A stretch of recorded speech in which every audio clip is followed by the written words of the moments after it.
Doncs més o menys avui veurem això, les necessitats escolars d'una persona amb autisme, tipus de centre que hi ha, la modalitat d'escolaritat que podem trobar. Els programes, parlarem d'un programa en concret, que és el que més s'utilitza, que es diu Teach. No sé si n'heu sentit a parlar alguna vegada. Sí? I finalment farem 4 punts sobre la relació que ha de tenir l'escola i la família. Per començar sempre està bé fer una mirada comprensiva cap a l'autisme, en forma de metàfora d'iceberg, que li diem, no? Nosaltres la part de l'autisme que veiem és la del comportament. Veiem les autoagressions moltes vegades, heteroagressions, conductes disruptives, problemes de llenguatge, però hem de tenir molt en compte que sempre tot això ve explicat perquè l'autisme és un conjunt de dèficits i dificultats que provoquen tot això que nosaltres veiem. Hem d'entendre que el cervell autista és un cervell diferent i per tant sempre s'explica per aquests dèficits subjacents. És molt important que fem això, aquesta mirada entenedora a les seves dificultats per poder entendre en conjunt a la persona amb autisme i donar-li una resposta integral. I finalment també és molt important que tot el que nosaltres fem, des d'una observació fins a una intervenció, fins al procés diagnòstic, sigui segons l'evidència científica, segons els estudis i la ciència, allò que ens diu, no? Hem de recordar una mica les peculiaritats per poder entendre les necessitats i a partir d'aquí fer una mica de posada a l'escola. Hem de recordar que són millors processadors visuals que verbals. A més, a partir d'aquella teoria explicativa que ens van explicar el primer dia de la coherència central, es focalitzen molt en els detalls. És difícil que entenguin la globalitat com un tot. A més, tenen problemes en la integració sensorial, dificultats en organitzar el temps. Les funcions executives que es troben al còrtex prefrontal del cervell estan afectades. Tenen dificultats per anticipar accions. Què passarà? Quan passarà? De quina manera passarà? A més, a vegades es focalitzen en una cosa de manera repetitiva i tenim dificultats perquè canviïn d'activitats. També tenen dificultats en saber on es troba cada cosa, en situar-se en l'espai, on haig de col·locar-me, per què haig de fer en aquest lloc. I el que dèiem també, la dificultat que tenen d'imitar, que molts aprenentatges, sobretot els escolars i els primers estadis del desenvolupament s'aprenen per imitació, això falla en ells. I la dificultat sobretot que tenen d'atendre diversos canals d'informació, és a dir, jo ara m'esteu escoltant, m'esteu mirant, a més esteu sentats a les cadires i esteu notant pressió a la pell, llavors ells tenen dificultats en canalitzar això i saber quan han de no respondre a segons quins canals. Llavors, l'alumnat amb autisme, amb TEA, necessiten un ambient estructurat, és a dir, que tot estigui marcat, pautat, que sigui clar, que sigui anticipable i predictible, és a dir, que puguin conèixer què ve abans i després i que puguin adequar el seu comportament a cada acció. A més, molts tenen moltes dificultats en el llenguatge expressiu i llavors necessiten sistemes de comunicació alternatius o un suport comunicatiu eficaç dins de l'escola i en general, evidentment, també fora d'ella. L'aprenentatge ha de ser positiu, no pot ser que ens dediquem sempre a comentar-li els errors que ha tingut, que no el felicitem, sinó que al contrari. Hem d'intentar reforçar-los positivament, que significa que cada cop que facin una cosa positiva, premiar-los verbalment i dir-los estic molt contenta perquè has fet això molt bé, o aquesta activitat t'ha sortit molt bé, més que castigar i anomenar conductes que no són les adequades.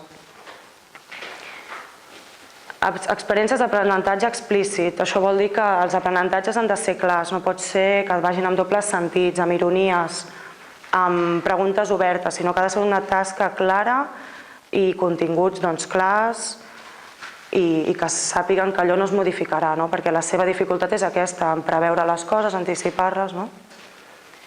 A més, evidentment, hauria de ser per tots els alumnes, però com que parlem d'autisme, especialment per les persones amb autisme, els aprenentatges, el programa i tot ha de ser individual.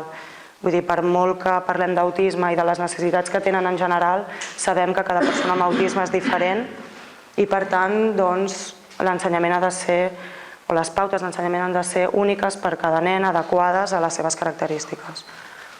I finalment, les activitats que facin han de ser significatives. Jo actualment acompanyo un nen amb autisme a l'escola i quan els alumnes fan fraccions, per exemple, en comptes de fer fraccions com a tals i posar-li el palet sota el numerador, més aviat el que fem és agafar safates, per exemple, i dividir. I en comptes de fer un mig de 10, que és 5, doncs fem 10 fitxetes o 10 el que sigui, dividir-ho en dues safates. I d'aquesta manera és més funcional. A part d'això, per exemple, història, quan ha de fer història de Catalunya, anem a veure coses significatives, coses que et quedin a prop. I així com els seus companys van estudiar tot a Catalunya, ell, per també les seves dificultats cognitives en aquest cas, ens vam centrar més a que conegués ben bé el seu poble, que conegués ben bé la seva àrea, que és on realment ell estarà el dia de demà.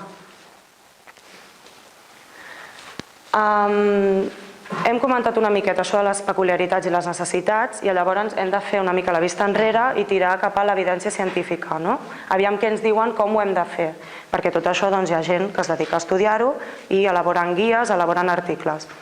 La més important, o de les més importants, és la que fa Autism Europe i en aquesta ells consideren, després de tots els estudis, que els programes, el que dèiem, han de ser especialitzats i estructurats, han d'anar evolucionant segons l'edat, no poden ser estàtics. Evidentment no li podem ensenyar el mateix a un nen d'una edat que d'una altra, però és que a part s'ha de tenir en compte l'edat mental en el cas que hi hagi discapacitat intel·lectual i no donar-li unes fites que no corresponguin amb les seves capacitats, o sigui, tenir-ho molt en compte.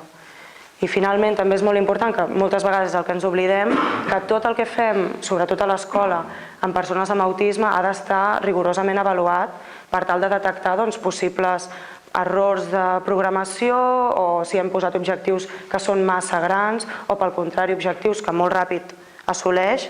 Llavors hem d'intentar posar-li alguna cosa més difícil. No podem dir, mira, ja ho ha complert i ja està, sinó que ha de ser una cosa sistemàtica. Una altra guia que vam fer el grup d'estudi de TEA de Carlos III va arribar més o menys a les mateixes conclusions, que s'havien de potenciar molt les competències socials, una altra vegada que se'ls ha d'ajudar i recolzar durant l'etapa escolar i en general sempre amb sistemes alternatius augmentatius de comunicació. Aquí van veure que el programa Teach, de tots els programes que s'han dissenyat per persones amb autisme, és el més eficaç i ara més tard en parlarem bastant. La teràpia cognitiu-conductual, aquesta teràpia ja anirà més dirigida a persones amb autisme d'alt funcionament, perquè tot el tema cognitiu ha d'haver-hi una capacitat d'insight, que d'insight vol dir de veure'ns a nosaltres mateixos, d'avaluar-nos i de ser conscients de tot això. Llavors, quan intentes fer, per exemple, reestructuració cognitiva, que és una tècnica psicològica per ordenar els pensaments perquè siguin més coherents, clar, necessitem a persones amb autisme, en aquest cas, amb cert nivell cognitiu. I finalment, les intervencions han de ser conductuals. Les persones amb autisme i en general tothom, sobretot en els primers estadis de desenvolupament, aprenem per assaig-error. Ara ho faig bé, ara ho faig malament i quan ho faig bé em premien. O sigui, han de ser conductual. I abans això, la psicofarmacologia. La psicofarmacologia és una eina que també tenim a l'abast i moltes vegades pensem que no és bona, que és que són molt petits, no els hi podem donar encara fàrmacs, però evidentment cada cas serà un món i hi haurà nens que no els hi calgui, igual que adolescents, igual que adults que tampoc. Però sempre l'hem de tenir allà perquè ben cert que quan té un mal de coll o constipat o el que sigui donem el Dalsi o donem un xarop, doncs en aquest cas és el mateix. A vegades una dosi petita i evidentment molt estudiat què ha de ser i com ha de ser, doncs ajuda molt a sobretot el tema escolar de l'atenció. Vull dir que és una eina que tenim allà i que hem d'utilitzar-la si s'escau. Finalment, la nostra guia d'aquí a casa, de la Generalitat, diu que l'atenció ha de ser individualitzada, ja ho hem dit, cada persona és un món i ho hem de fer de manera individualitzada. Els equips han de ser multidisciplinars, és a dir, no val que només hi hagi un psicòleg, sinó que ha d'haver-hi un logopeda, ha d'haver-hi un fisio si s'escau, ha d'haver-hi un neuropediatre, ha d'haver-hi un metge, ha d'haver-hi un infermer, ha de ser de manera conjunta. Atenció precoç, quan abans es detecta el trastorn de l'espectre autista i abans es comença a fer intervenció, doncs evidentment la resposta pot ser millor, no vol dir que ho sigui, però pot ser millor. Llavors l'atenció hem d'intentar que sigui precoç. Estructurada, que és el que dèiem fins ara, que ara veurem com ho estructurem tot a partir d'aquest programa que dèiem que es diu TEACH. Generalitzada. Generalitzada és molt important també perquè és una de les dificultats que tenen les persones amb autisme i és que moltes vegades, sobretot en ambients de teràpia clínica, és a dir, en una sala, en un lloc que el portes, el deixes una hora i el tornes a recollir, els aprenentatges moltes vegades es donen en aquell lloc. Però llavors, quan el portem a casa, allò que sabia fer a teràpia ja no ho sap fer a casa, llavors ha de ser generalista. I això com ho fem? Doncs provocant situacions quotidianes o traspassant la informació als pares i que ho treballin els pares a casa. Ha de ser de manera general. Continuada, evidentment. Integral.